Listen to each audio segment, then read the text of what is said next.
I'm going to tell you a story, it's one of tragedy, of a young man from Glengevlin who in 1943 went to work in New York City like many Irish men. But he didn't know when he left home he would not return again. While working down the underground, a tunnel that caved in. Though his buddies tried to save him, they knew it was all in vain.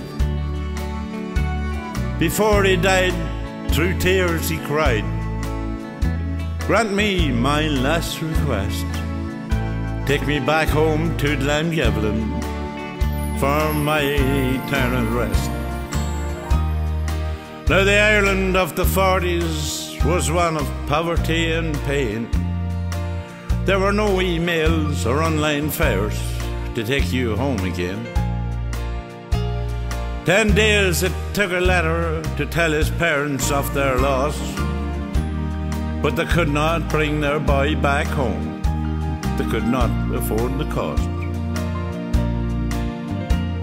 At 8 o'clock that evening his funeral mass was said, and his workmates, they all gathered to mourn their buddy who was dead. He was buried the next morning 3,000 miles from home in the New York City churchyard. Now he lies all alone. Meanwhile, back in Ireland, in his home village of Glen, 4 girls were walking down the road. The time was 1 a.m. They heard a sound and looked around, and much to their surprise, a funeral cortege all in black went slowly walking by. Well, now you've heard my story, you may think it's just folklore, but I got to believe my mother. She was one of the 4. I have searched for many answers, but only one I understand. When it's 8 o'clock in New York, it's 1 a.m. in Ireland.